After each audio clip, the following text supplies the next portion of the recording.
penilaian-penilaian bahwa ada sesuatu, bahwa Indonesia tidak baik-baik saja. Begitu sebenarnya narasi yang ingin dibangun. Mengapa dia usung tema seperti itu?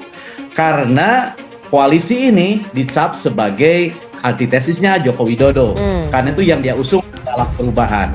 Di sini saya tidak bicara apakah ini salah, apakah ini benar, tapi saya hanya mendeskripsikan bahwa dari keseluruhan wacana dari awal sampai akhir pidato saya lihat ada dua tema utama. Yang pertama, bahwa negeri ini penuh dengan mafia. Yang kedua, negeri ini penuh dengan ketidaksetaraan. Nah, sekarang tinggal persoalannya apakah peluru yang digunakan oleh Anies Baswedan sebagai calon presiden dari koalisi perubahan ini akan mengena atau tidak? Ini akan bergantung gitu ya, sebab sebuah pidato politik yang diusung oleh seorang bakal calon.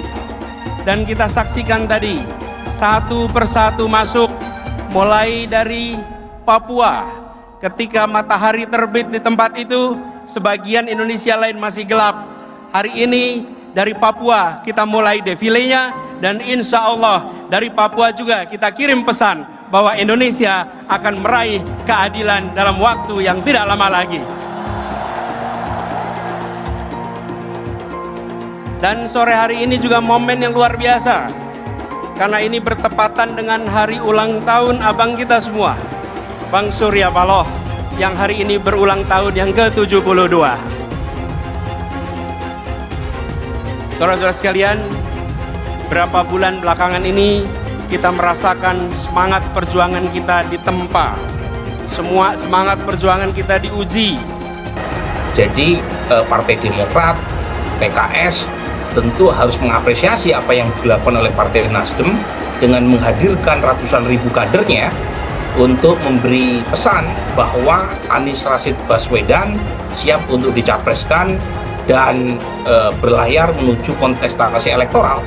Jadi sejauh ini sih sukses menurut saya ya, karena bagaimanapun tidak banyak partai politik yang berani memakai GBK untuk show force sekaligus menunjukkan soliditas partai dan koalisi menuju kompetisi pemilu 2024. Mungkin kita perlu menunggu perkembangan lebih lanjut di internal Partai Golkar, karena kita tahu sekarang sudah muncul suara-suara munaslup berkaitan dengan ketidakpuasan atas kepemimpinan Pak Erlangga Hartarto sebagai Ketua Umum Partai Golkar. Tapi lagi-lagi dinamika internal Partai Golkar itu juga sangat menentukan ke arah mana Partai Golkar akan berkoalisi.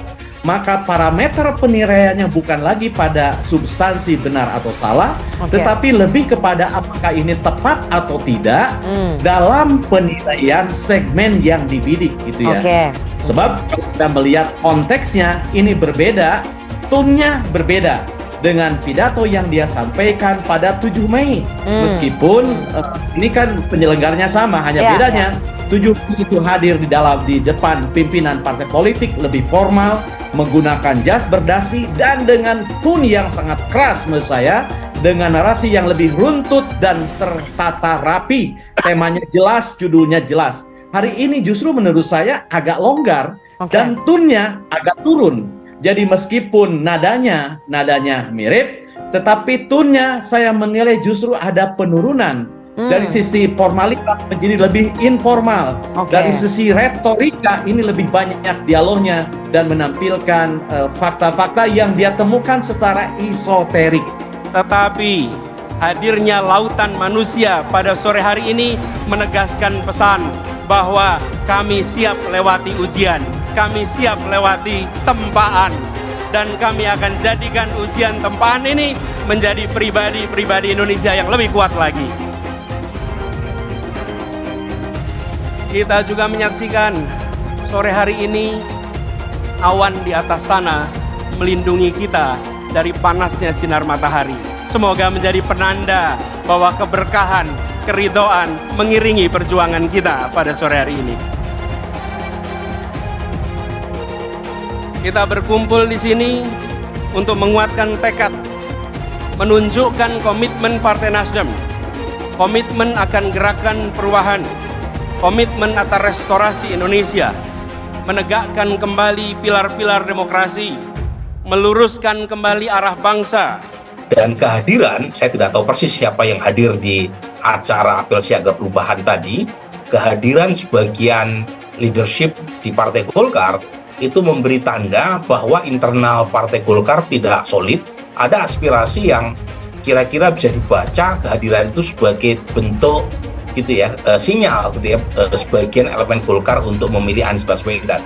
Meskipun lagi-lagi untuk sampai ke sana, saya kira banyak hal yang harus dilalui di dalam Partai Golkar ya, karena bagaimanapun Pak Airlangga Hartarto sendiri sekarang dalam suasana yang cukup kurang stabil ya, karena bagaimanapun amanah Munas Partai Golkar itu mewajibkan dirinya sebagai capres, minimal cawapres, dan kalau misalnya masuk ke koalisi perubahan tanpa mendapatkan insentif minimal sebagai cawapres Mas Anies, tentu juga akan menimbulkan gejolak di internal Golkar. Pengamat sebut doa dalam pidato Anies Baswedan jadi pembeda. Dikutip dari jpnn.com Jakarta, Direktur Eksekutif Lembaga Politika Research and Consulting PRC Rio Prayogo angkat bicara soal pidato bakal calon presiden dari Koalisi Perubahan Anies Baswedan. Menurut Rio, orasi Anies saat apel siaga perubahan yang digelar Partai Nasdem di GBK Jakarta pada Minggu 16 Juli itu unik lantaran mayoritas berisi doa.